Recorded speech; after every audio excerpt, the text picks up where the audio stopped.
دا د چې دی د استغفار دی د ډیر استغفار کی الله به رزق پراخ کی، الله به قرضی ختم کی، الله به غربت ختم کی چې کم سړی استغفار ډیر وای نو چې موقع میلاویږي استغفر الله تعالی ربی من کل ذنب واتوب الیه، بس استغفر الله تعالی ربی من کل ذنب، الله زب بخنه غواړم او توبه وباسم. نو چې کم سړی استغفار ډیر وی الله به د رزق پراخ کړي. دا نه منلو خبره ده چې سړی استغفار ډیر وی او د دې رزق تنګي او د دې په رزق کې تنګي، نو بار بار د ورځې موقع میلاویږي ډیر وی خکه ډیر نشو ویلې نو کم از کم دا سل پیری خو چې د ورځې خامخا سړی وای 1500 دی وای خو چې نشي ویلې نو سل پیری خو خامخا دې سره الله رزق فراخه کوي. دویم هغه لیکلي دی یو سړی باندې قرضه د رزق تنګ دی نو دویمه نسخه هغه دا لیکلي چې دی د درود شریف ډیر چې کم سړی درود شریف ډیر وی دی به نه غریب کیږي، دی به نه غریب کیږي چې کم سړی درود شریف ډیر وای د به رزق فراخ.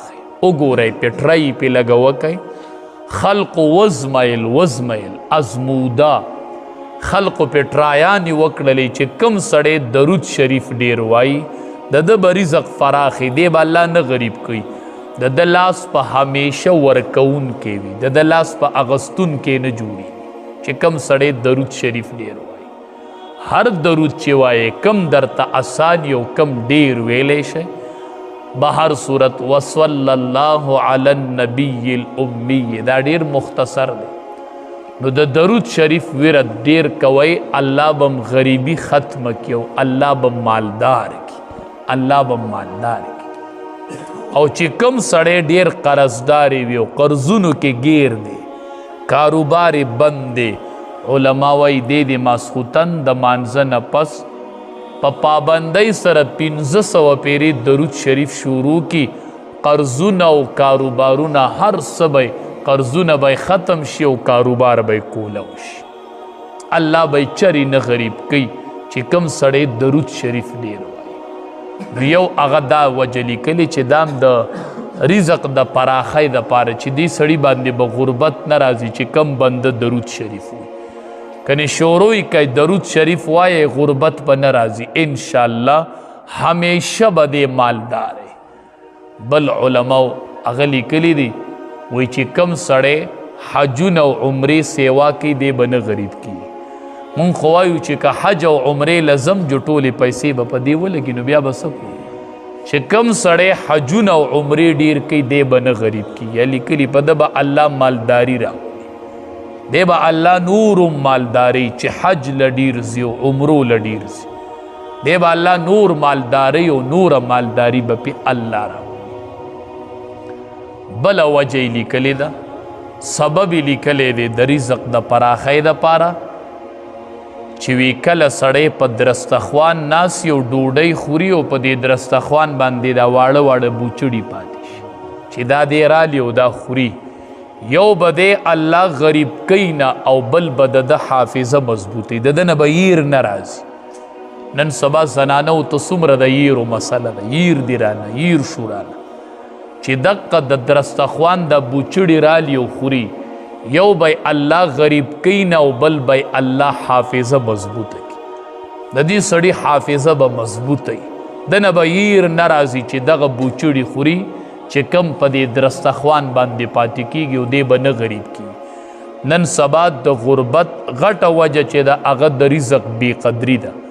بوچړي خواړه څه کوي چې لوښو کې به ډوډۍ پاتې شي او هغه به په ناوګو کې په لارو کې به وي، په هغې ناوګو کې چې هغې کې به د پلشونو او د غسلخانو اوبه به وي او د هر کور نه چې اوبه را بهیږي په نالو کې پکې چاول را روان د وروج د ډوډو هغه بوچړي پکې را روان وي، په دې پسې غربت را روان دی او نیستي پسې را روان چې دی د رزق بې قدري کوي. دا د رزق بې قدري ده.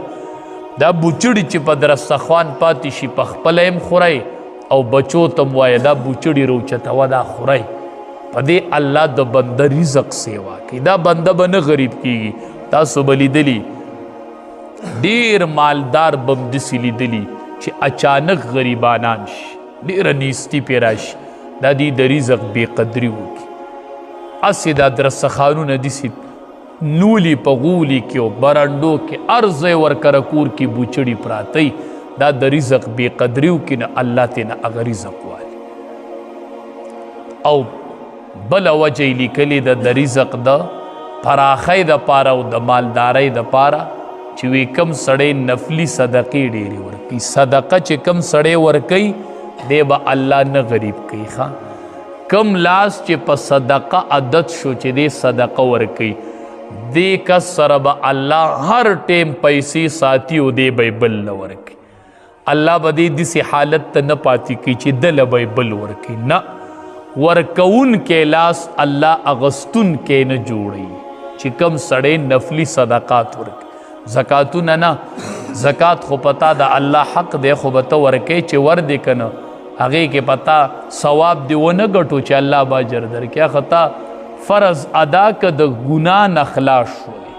نو مونږ چې زکات ورکو نو لوی کارو مونږ وایو چې وکړو چېرته او ټول کلي کې مشهوره کړو زکات ورکومه.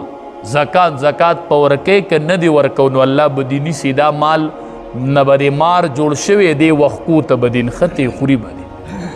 زکات خو چې ورکې نو صرف ذمه دې خلاصه شوله. د زکات نه علاوه نورې نفلي صدقې چې څوک کوي نو وی الله به دا سړی مالدار کي او همیشه به دې ورکوونکی جوړ شي. چې کم سړی سخي دی به الله نه غریب کوي. حدیث مبارک کې راځي دا سخاوت چې دی سخیتوب دا په جنت کې یوه ونه ده. نو چې کم او دنیا ته یې څانګې راغلي دي نو کم سړی چې سخي وي نو د هغې سخاوت د ونې یوه څانګه نیولې ده چې هغه څانګه یې ونیوله نو هغه ونه په کوم ځای کې ده په جنت کې نو دی به جنت ته ځي. سخي سړی الله ته نږدې دی، مخلوق ته نږدې دی او جنت ته نږدې دی. او بخیل سړی د مخلوق نه لرې دی، د الله نه لرې دی او د جنت نم لرې دی او دوزخ ته نږدې دی. سخي سړی نو چې کم دا بخیل سړی نو چې کم سړی صدقه ډېره ورکوي الله به دې نه غریب کوي. الله به د باندې مالداري راولي او همیشه به د لاس ورکوونکی وي. دا به اغوستونکی کیږي نه چې کله دې نفلي صدقې ورکوي. دا ډېر ښه صفت دی، دا ځان کې پیدا کو. غریب کیږي به نه دا بنده چې کله دې نفلي صدقات ورکوي. دا 15 وجې لیکلي دي د مالدارۍ او د غربت د ختمولو دپاره. نو ابو ذر رضی الله تعالی عنہ فرمایي وی نبی کریم صلی الله علیه وسلم چې راته نصیحت کو نو ماته وی علیک بتقوی الله، بس تقوا اختیار کړه، الله نه یریږه. قلت ما ورته وی د الله حبیب زدنی، نور راته پسې لږ سیوا وکړه، نور نصیحت راته وکړه. وی نبی علیہ السلام راته وی چې علیک بتلاوت القرآن، یو د الله نه یریږه او یو د قرآن تلاوت شروع کړه. فإنه د قرآن تلاوت شروع کړه فإنه نور لک فی الارض وزخر لک فی السماء. د الله نه یریږه. ما ورته وی چې نور نصیحت راته وکړه نو وی چې د قرآن تلاوت کوه. دا په ځمکه کې نور دی او په اسمان کې ذخیره ده. ځمکه کې نور دی، مخې ته به دې رڼی چې د قرآن تلاوت کوي، مخ به دې روښانه، قبیله به دې روښانه، د قرآن تلاوت کوه. د قرآن تلاوت کوه، دا په ځمکه کې نور دی او په آخرت کې به دې ذخیره جوړه شي. وذخر لک فی السماء، د آخرت دپاره دا لویه سرمایه ده، دا لویه ذخیره ده چې د قرآن تلاوت کوي او دا جمع کیږي. مونږ باندې کلونه تیر شي، روح کال تیر شي، مونږ قرآن ختم کو په ناظره. قرآن کال یو روجه راشي او بله راشي او مونږ پکې چېرته قرآن ختم نه کړو. نبی علیہ السلام راته وی چې د قرآن تلاوت کوه. ما د نبی علیہ السلام نه تپوس وکړو چې د الله حبیبه د آسماني کتابونه څومره نازل شوي وو. ما ته یې وی چې سل صحیفې نازلې شوي دي او څلور آسماني کتابونه. د اسمان نه سل صحیفې راغلي دي او څلور آسماني کتابونه دي. ما ته وی چې 50 صحیفې چې وی دا په حضرت شیس علیه السلام نه. والدین احسانا قال النبي صلى الله عليه وسلم الوالد أوسط أبواب الجنة فإن شئت فأزع ذلك أو احفظه أو كما قال عليه الصلاة والسلام لكل نبي في الأنام فضيلة وجملتها مجموعة لمحمد بلغ العلا بكماله كشف الدجى بجماله حسنت جميع خصاله صلوا عليه وآله. شوق سر درود شریف ہوا. اللهم صل على محمد وعلى آل محمد كما صليت على إبراهيم وعلى آل إبراهيم إنك حميد مجيد. اللهم بارك على محمد وعلى آل محمد كما باركت على إبراهيم وعلى آل إبراهيم إنك حميد مجيد. عزتمند نبی کریم صلی اللہ علیہ وسلم فرمائی ان من افضل ایامکم یوم الجمعہ. پټول ورځو کې غوره ورځ چې دا هغه ورځ د جمعې ده. فیه خلق آدم، په دې ورځ آدم علیه السلام پیدا شوی دی. وفیه قبض، او په دې ورځ آدم علیه السلام وفات شوی دی. وفیه النفخة وفیه الصعقة، په دې ورځ باندې به د قیامت اوله شپیلۍ چې دا نظام ورانیږي، اوله شپیلۍ بم په جمعې په ورځ ول کیږي، او دوباره چې خلق را پاسی نو هغه شپیلۍ بم د جمعې په ورځ وال کیږي. آدم علیه السلام هم پیدا شوی د جمعې په ورځ دی، وفات شوی هم آدم علیه السلام د جمعې په ورځ دی. او اول شپیلۍ چې نظام ورانیږي پوکهل شي نو به ورځ د جمعې، دوباره چې خلق را پورته کیږي او بله شپیلۍ وخل شي نو به ورځ د جمعې وي. نو د جمعې ډېره غوره ورځ ده. فاکثروا علی من الصلاة، نبی کریم صلی الله علیه وسلم فرمایي په دې ورځ په ما درود شریف ډیر وایي، ځکه دا ورځ به د جمعې ورځ به یو شپیلۍ به پوکهل شي جو نظام به وران شي، او د جمعې ورځ به یو بله شپیلۍ به وپوکهل شي نو خلق به د قبرونو نه راپاسي. په یوه شپیلۍ به ختمیږي او په بله به راپاسي. نو نفخی اولا بم د جمعې په ورځ او نفخی ثانیه بم د جمعې په ورځ ښه. داسې د جمعې ورځ به یو دا ټول نظام به وران شي، دا شپیلۍ به د جمعې په ورځ پوکهل شي. نو ځکه نبی علیہ السلام فرمایي دا ډیره قیمتي ورځ ده. نو فاکثروا علی من الصلاة، په دې ورځ کې په ما باندې درود شریف ډیر وایي ښه. دا ډیره قیمتي ورځ ده، په دې به قیامت برپا کیږي. نو په ما باندې په دې ورځ درود شریف ډیر وایي. فإن صلاتکم معروضة علی، ستاسو درود شریف د جمعې په ورځ په ما پیش کیږي ښه. ما ته د امتیانو درود د جمعې په ورځ په ما پیش کیږي. نو فاکثروا علی من الصلاة، نو د جمعې په ورځ په ما درود شریف ډیر وایي ښه. نو په هره ورځ وایي خو د جمعې په ورځ ډیر وایي ځکه داسې ورځ د جمعې به چې دا نظام به ورانیږي نو دا به هم یو جمعه وي ښه.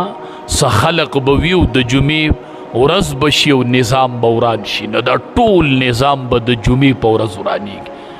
نو دا ډیره قیمتي ورځ ده. نو ځکه نبی کریم صلی الله علیه وسلم فرمایي په دې ورځ باندې درود شریف په ما باندې ډیر وایي ښه. د جمعې په ورځ د درود شریف ویلو ډیر کثرت کوئ. قرآن کې رب العالمین فرمایي وَاعْبُدُوا اللَّهَ وَلَا تُشْرِكُوا بِهِ شَيْئًا، تاسو ټول وی د الله عبادت کوئ، بل چاته تندې مه ټیټوئ ښه، د بل چا نه یې مه غواړئ ښه. عبادت به صرف د الله کوئ. واعبد الله، تندې به صرف الله ته لګوئ، بل چاته به تندې نه لګئ ښه، بل چا نه به نه غواړئ ښه. واعبد الله، عبادت کوئ د الله. ولا تشرکو به شیئا، د الله سره به څوک هم شریک نه جوړئ ښه. دا د الله حق دی چې الله سره به شریک نه جوړئ، او عبادت په د واحد لا شریک د یو ذات. داسې ذات دی که نه چې ستا پړه کې راشي نو الله وایي زه پوه شوم. تا ګناه وکړله که نه، او ځان له کېناستلې، وړه کې پیمانه شولې چې دا خو مې ډېر بد کړي دي، نو الله وایي دقه پیمانتیا ما ته توبه ده چې ته پیمانه شي نو زه به دې ګناهونه وران کړم. بس د داسې ذات یم. واعبد الله، د دغې ذات عبادت کوئ، بل چاته مه پرېوځه. دغه رب دی چې ته سترګه اړئ نو پته ورته لګي ښه، چې د ونې نه پاڼه راغورځېږي نو پته ورته لګي. رزق د مخلوق نه مه غواړئ، سوال د مخلوق نه مه کوئ، سوال د الله نه کوئ. موسی علیه السلام ته رب العالمین یو ورځ د خپل قدرت یوه کرشمه ښیي، یوه نښه ورته ښیي. موسی علیه السلام سره امسا په لاس کې د رب العالمین ورته وی راپرېږده ګټې له، چې ګټې له امسا راپرېښوده نو ګټه په منځ وچودله او یو چینجی ترې نه راووت او په خوله کې رزق نیولی دی ښه. د ګټې د من نه چینجی راووت او خوله کې رزق دی، او داسې بنګار کوي، خبرې کوي خبرې. موسی علیه السلام هغه چینجی راواغست، دې غوږ ته یې داسې نږدې کړ چې دې څه وایي، چې زه خو یې خبرې واورم که نه. نو هغه چینجی نارې وایي سبحان من یرانی، پاکی د هغه ذات ته من یرانی چې هغه ما ویني ښه، پاکی د هغه ذات ته چې هغه ما ویني. ویعرف مکانی، او زما ځای پیژني، زما ځای پیژني. ویسمع کلامی، او زما خبرې اوري، او ما له رزق راکړي، او زه یې چرته یېر نه کړلم ښه. چینجی لګیا دی سبحان من یرانی. اوله خبره کوي هغه ذات دی چې ما ویني، بیا وایي هغه ذات دی چې زما ځای ورته معلوم دی، بیا وایي هغه ذات دی چې زما خبرې اوري، بیا وایي هغه ذات دی چې ما له رزق راکوي، بیا وایي هغه ذات دی چې زه یې چرته نه یم هېر کړی ښه. نو ګټه چوي او د ګټې په منځ کې دند چینجی راوځي او په خوله کې رزق پروت دی ښه. رزق الله ورکوي ښه. رازق حقیقي چې دی هغه د الله ذات دی. د رزق دروازې د الله د ذات سره دي ښه، مخلوق سره نشته. رزق غواړي د الله نه غواړه. نو د الله حق دا دی چې واعبد الله ولا تشرکو به شیئا، عبادت به د الله کوئ او د الله سره به څوک شریک نه جوړوئ. بیا الله د خپل حق نه پس وی وبالوالدین احسانا، بیا وی د مور او پلار سره به ښه سلوک کوئ. اول الله خپل حق بیان کو، بیا ورپسې وی وبالوالدین احسانا، زما د حق نه پس په د خپل مور او پلار سره ښه سلوک کوئ. ښه سلوک په زما د حق نه پس د والدینو سره کوئ، مور او پلار سره به ښه سلوک کوئ. دا د الله یو رحمت په ځان وګڼه، یو سوری وګڼه ښه. نبی کریم صلی الله علیه وسلم فرمایل رضا الرب فی رضا الوالد، رضا د رب په رضا د پلار کې ده، پلار خوشحاله او رب خوشحاله ده. وسخط الرب فی سخط الوالد، خفګان د رب په خفګان د پلار کې دی، پلار خپه او رب خپه دی، پلار خوشحاله او رب خوشحاله دی. رضا الرب فی رضا الوالد، رضا د رب په رضا د پلار کې ده، خفګان د رب په خفګان د پلار کې دی. بختور دی هغه بچی چې والدین ژوندي دي او نظر په مور او پلار لګي ښه.